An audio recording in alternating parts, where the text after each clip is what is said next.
Assalamualaikum warahmatullahi wabarakatuh. Dengan mengucap syukur kepada Tuhan Yang Maha Esa, oleh karena rahmatnya kita dapat melakukan penyuluhan dengan tekanan darah pada siang hari. Sebelumnya saya ucapkan terima kasih kepada Ibu Ani Masyunatul Mahmudah Eskep NSMkep selaku pembimbing serta rekan-rekan saya yang akan melakukan penyuluhan dari kelompok 6A. Sebelum memasuki acara inti, saya akan membacakan susunan acara terlebih dahulu. Susunan acara pada siang hari ini adalah yang pertama, pembukaan, yang kedua, penyuluhan, dan yang ketiga, penutup. Memasuki acara yang pertama, mari kita buka dengan pembacaan basmalah terlebih dahulu. Bismillahirrahmanirrahim. Assalamualaikum warahmatullahi wabarakatuh. Perkenalkan, di sini saya Inka Difat Malaha, mahasiswa dari program studi pendidikan profesi nurse angkatan 25. Di sini saya akan menjelaskan terkait tentang materi yang sudah saya buat, yaitu terkait tentang tekanan darah. Sebelumnya nanti rekan saya akan memberikan penyuluhan atau pendidikan kesehatan terkait tentang tekanan darah. Sebelumnya, apa sih tujuan dari penyuluhan atau pendidikan kesehatan? Tujuannya itu adalah untuk mempengaruhi perilaku masyarakat agar dapat hidup lebih sehat dengan cara penyampaian pesan. Nah, kemudian apa sih tekanan darah? Jadi tekanan darah di sini adalah tekanan darah ini merupakan sistem dari peredaran darah, di mana fungsinya di sini adalah agar peredaran darah ini dapat mengalir ke dalam seluruh tubuh. Kemudian tekanan darah di sini dibedakan menjadi dua, yaitu tekanan darah sistol dan tekanan darah diastol. Nah, tekanan darah sistol di sini terjadi ketika jantung mengalami kontraksi, sedangkan tekanan darah diastol di sini terjadi ketika jantung mengalami relaksasi. Kemudian tekanan darah di sini dipengaruhi oleh 4, yaitu usia, stres, ras, dan jenis kelamin. Lalu untuk klasifikasi dari tekanan darah di sini dibedakan menjadi 3.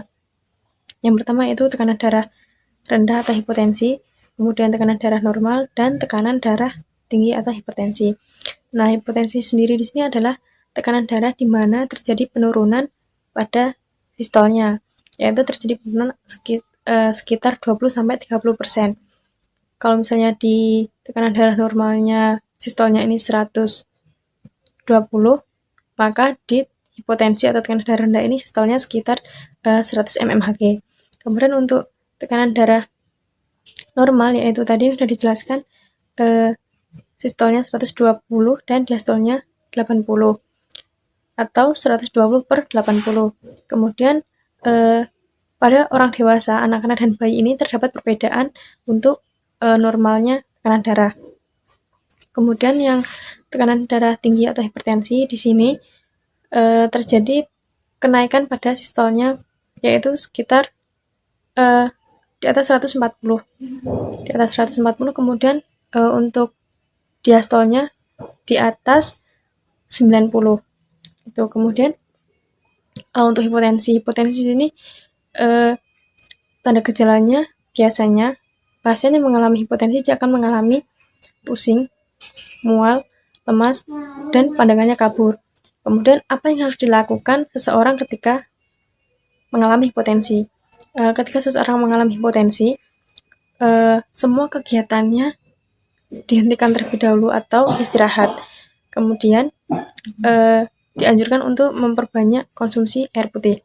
Sedangkan untuk yang hipertensi di sini tanda gejala dari hipertensi ini biasanya pusing, kemudian nyeri pada tengkuk bagian belakang, dan juga detak jantungnya berdebarnya lebih cepat.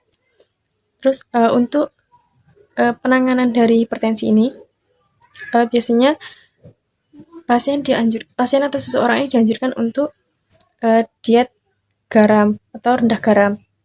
Kemudian dianjurkan untuk berolahraga, pola hidupnya untuk dijaga. Kemudian dianjurkan untuk menjauhi alkohol maupun rokok. Gitu. Demikian materi yang dapat saya sampaikan. Selanjutnya akan dilanjutkan tentang video pendidikan kesehatan dari rekan saya. satuan acara penyuluhan dengan tekanan darah dan dengan subbahasan hipertensi dan hipotensi. Sasaran keluarga Nyonya R, hari dan tanggal Jumat 19 Juni 2020 pukul 13.00. Tempat di rumah Nyonya R, Bantul, dengan waktu 30 menit. Tujuan khusus, sasaran mampu memahami dan menjelaskan tentang tekanan darah. Tujuan umum, sasaran mampu menjelaskan dan memahami pengertian dari tekanan darah, faktor dan risiko dari tekanan darah, komplikasi dari tekanan darah, dengan metode ceramah, diskusi, dan demonstrasi, dengan media leaflet dan poster. Yang kedua adalah penyuluhan yang akan dilakukan oleh teman saya, Hani. Waktu dan tempat saya persilahkan. Bismillahirrahmanirrahim. Assalamualaikum warahmatullahi wabarakatuh. Waalaikumsalam warahmatullahi wabarakatuh. Perkenalkan, nama saya Hani Satya Medika. Di sini saya mahasiswi program studi nurse dari Stika Surya Global. Nah, di sini saya akan melakukan penyuluhan tentang tekanan darah ya. Sebelumnya ini dengan Mbak siapa? Fir. Mbak Fir ya. Jadi di sini saya akan melakukan penyuluhan tentang tekanan darah. Tujuannya itu untuk memahami apa itu tekanan darah dan macam-macam penyakit pada tekanan darah. Nah, sebelum mulai ke materi, saya akan mengukur tensi daripada Mbak Fir ya.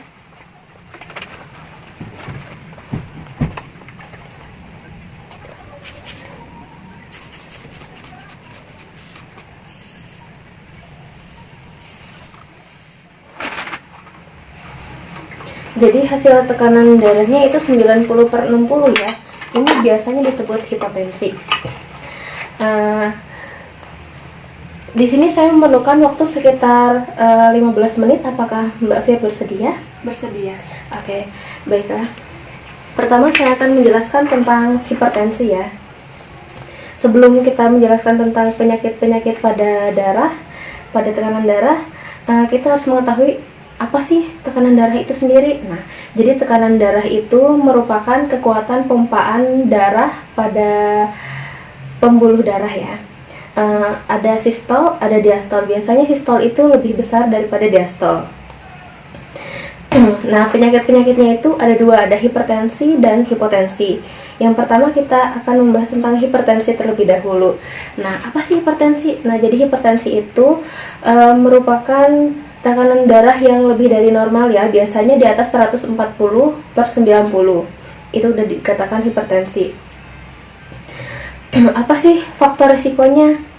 Nah, yang pertama itu memiliki saudara atau keluarga yang memiliki hipertensi biasanya itu cenderung lebih beresiko ya terkena hipertensi. Kemudian yang kedua usia. Usia semakin bertambahnya usia maka semakin tinggi pula resiko hipertensinya. Kemudian konsumsi garam yang berlebih. Nah, kenapa sih konsumsi garam yang berlebih itu bisa menyebabkan hipertensi? Jadi, kalau misalnya di garam itu mengandung sodium. Nah, sodium itu dapat mengikat air. Jadi, saat mengikat air itu peredaran darahnya itu pompanya harus lebih kuat lagi gitu ya. Kemudian yang keempat ada kolesterol. Nah, kolesterol itu biasanya menyebabkan hipertensi karena kan di dalam pembuluh darah itu ada lemaknya, jadinya tuh dapat menghambat darah untuk mengalir, jadi menyebabkan hipertensi. Kemudian alkohol. Nah, alkohol itu dapat merusak jantung dan pembuluh darah. Nah, itu juga bisa. Kemudian yang keenam ada obesitas. Nah, tentunya kalau misalnya kita dengan berat badan berlebih itu dapat meningkatkan resiko hipertensi. Kemudian kurang olahraga dan merokok. Nah, dalam rokok tersebut ada zat nikotin yang meningkatkan denyut nadi. Nah, akhirnya lama-kelamaan bisa menyebabkan hipertensi juga. Nah, apa sih tanda gejala dari hipertensi sendiri? Nah, biasanya hipertensi itu tanda dan gejalanya itu ada pusing, sakit kepala, kemudian ada jantungnya terasa berdebar-debar, kemudian kepala sampai tengkuknya itu sakit dan berat gitu. Nah, biasanya itu sakitnya itu karena pembuluh darahnya itu udah yang di otaknya atau di cerebellarnya itu sudah kaku ya. Jadi ada resiko stroke juga kalau udah seperti itu. Kemudian komplikasinya, yang pertama stroke, yang barusan dijelaskan itu ada pecahnya pembuluh darah di otak akibat tekanan darah tinggi. Kemudian ada gagal ginjal. Nah, kenapa bisa terjadi gagal ginjal? Karena tekanan darah yang cepat, kan ginjal itu berfungsi untuk menyaring darah kan ya. Jadi kalau misalnya terlalu cepat bisa menyebabkan gagal ginjal. Kemudian ada gagal jantung. Nah, ketika gagal jantung itu memompanya itu lebih sulit, tapi tekanan darahnya itu lebih besar. Jadinya dapat menyebabkan biasanya tuh darahnya itu ke paru-paru, jadi udem paru, terusnya darahnya ke pembuluh darah, jadi udem di ekstremitas biasanya gitu ya. Kemudian gimana sih cara pencegahannya? Nah, yang pertama kita tuh kalau misalnya udah ada resikonya, jadi kita harus pola hidup sehat, mengurangi garam, olahraga teratur, kemudian memperbaiki pola makan, mengurangi garam gitu ya.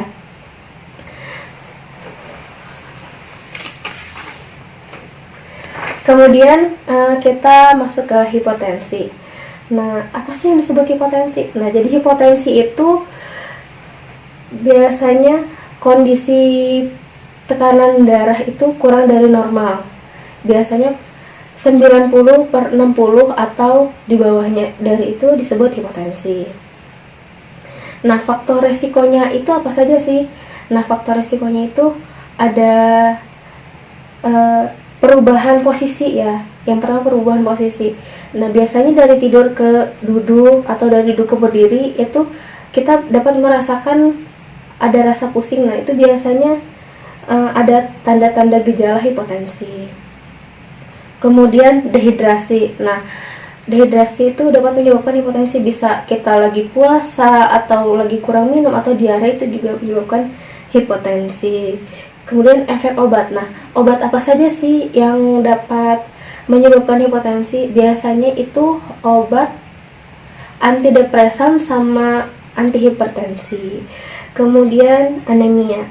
Nah, anemia sendiri bukan hanya kekurangan sel darah merah ya, tapi itu juga bisa mengakibatkan hipotensi juga. Kemudian ketidakseimbangan hormon.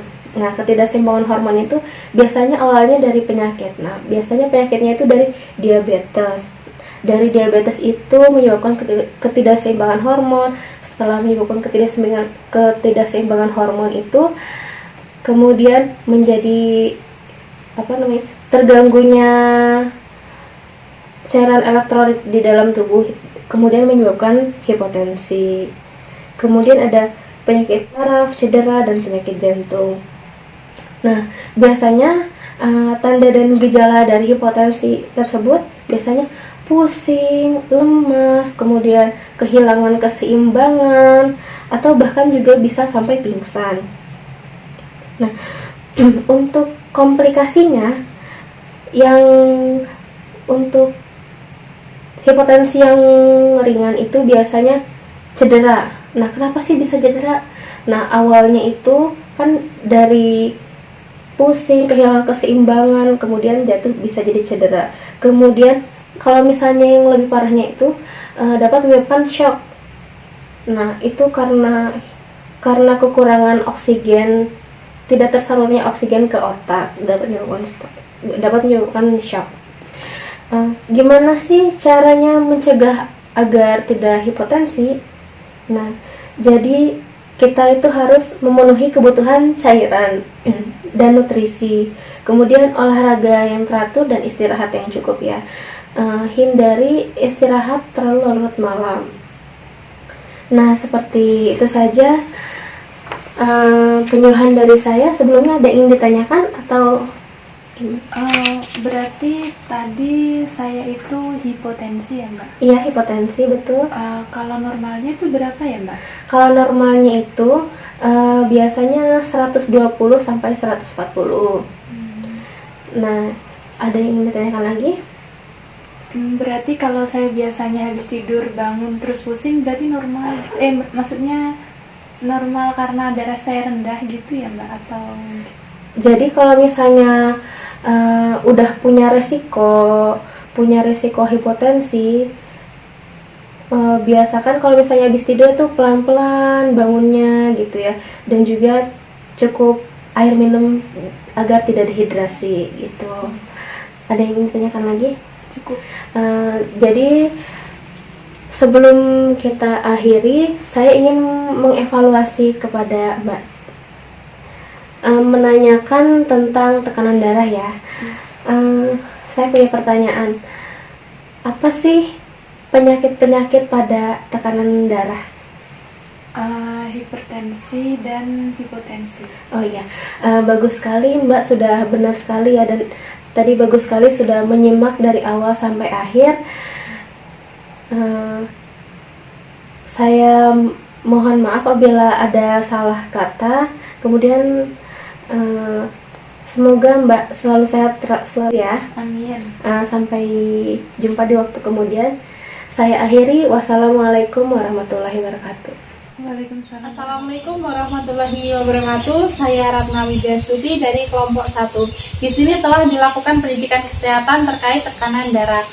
Pendidikan kesehatan ini dilakukan oleh rekan kami Hani Satya Madika terhadap keluarga Nyonya R.